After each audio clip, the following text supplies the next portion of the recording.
Doc, I'm very worried. Tumaas po yung cholesterol ko. Dati naman po ay normal. Nag-start po ako ng low-carb lifestyle, nagpa-laboratory ako, tapos biglang sa laboratory nakita po na tumaas yung aking cholesterol.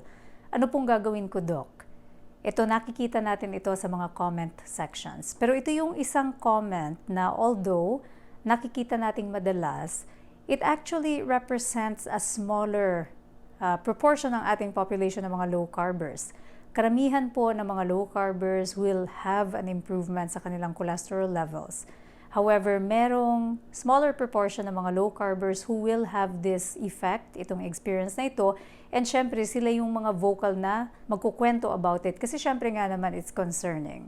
So ito po si Dr. Iris, Filipino-Canadian medical doctor, tumutulong sa mga kababayan natin anywhere in the world para i-adapt ang lifestyle na ito to optimize yung kanilang wellness in a very natural and holistic way. At hindi lang po ako sa physical health tumutulong sa mga kababayan natin. I also help people optimize ang emotional wellness. So I talk about relationships, I talk about family, I help people optimize yung mindset expansion and even yung optimization ng ating abundance, so level up wealth.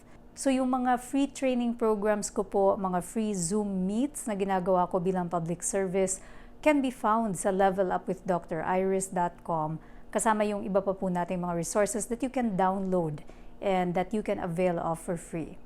So balik po tayo sa question tungkol doon sa biglang pagtaas ng cholesterol na nag-start yung low carb. Dapat nga bang mangamba? Ano bang pwedeng gawin?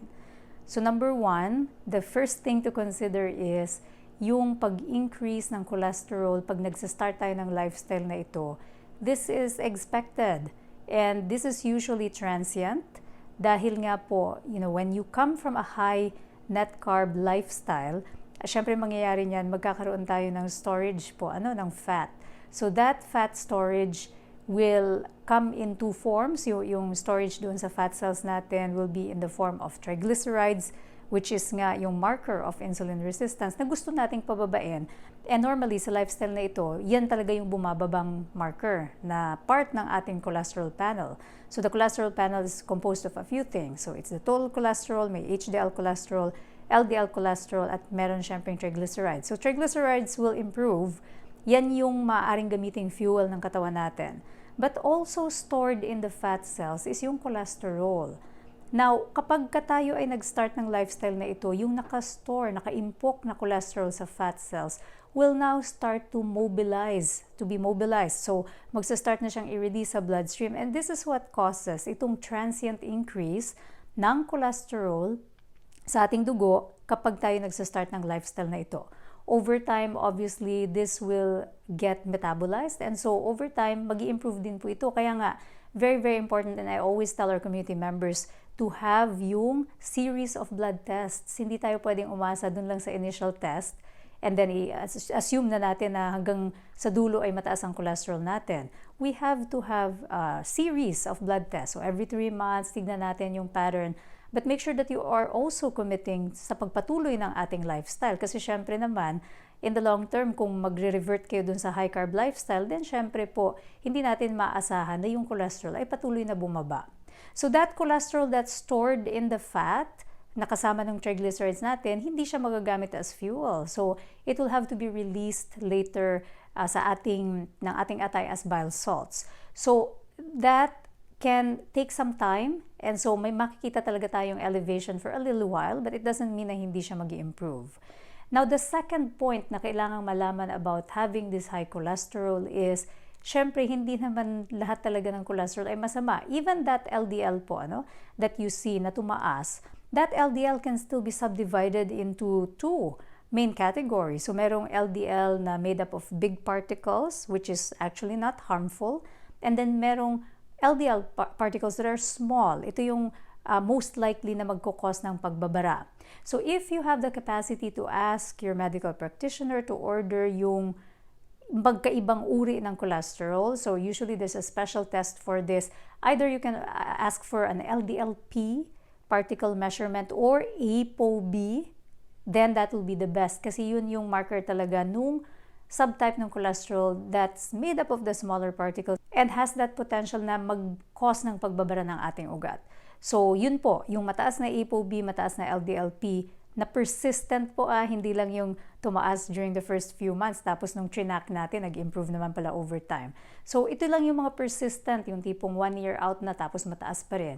Baka in this case kasi merong issue with cholesterol metabolism mismo na hindi na related pa sa paglo-low carb. Kasi some people will have genetic issues, and so in that case, yun ang maaaring mag-contribute to persistently high cholesterol.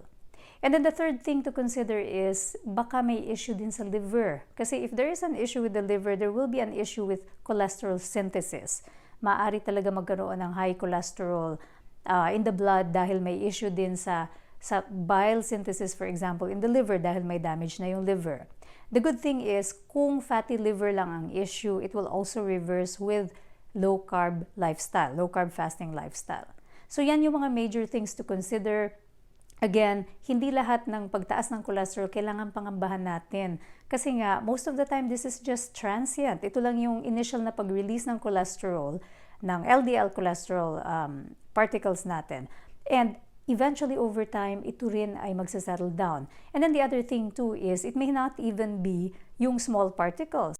Yung standard na LDL measurement natin sa lab will only really measure yung total na LDL. Hindi niya dinidistinguish between the small particle and the big particle kasi special testing nga yun. So majority of the time, it will be the big particle ng LDL ang mataas, and that is not a problem. That's not gonna cause ng pagbabara ng ugat. It's the small particle that will cause yung pagbabara ng ugat. So anong gagawin? Paano ma-improve ito? Number 1, give it some time. Number 2, continue to stay low carb dahil over time, pag nag-low carb tayo, eventually ma-empty out natin yung mga cholesterol na nakastore na yan.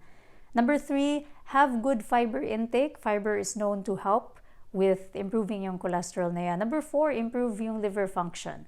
So again, by staying low carb, usually yung mga fatty liver na yan ma-reverse.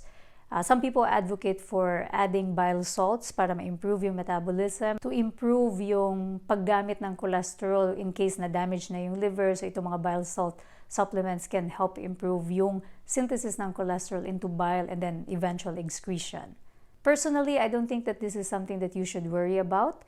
If you continue with our lifestyle and you add yung movement, you add stress reduction, you're sleeping well, so pababain din yung cortisol effect, then over time, this should not be a problem. Para sa extra gabay, join our various communities. Diyan nakapost yung mga Zoom links ko po na free. So live calls with me, na libre po, lalo na sa mga walang pambayad sa doktor. And mga extra resources natin again, levelupwithdriris.com. I'm always wishing you holistic wellness. Stay healthy and stay low carb.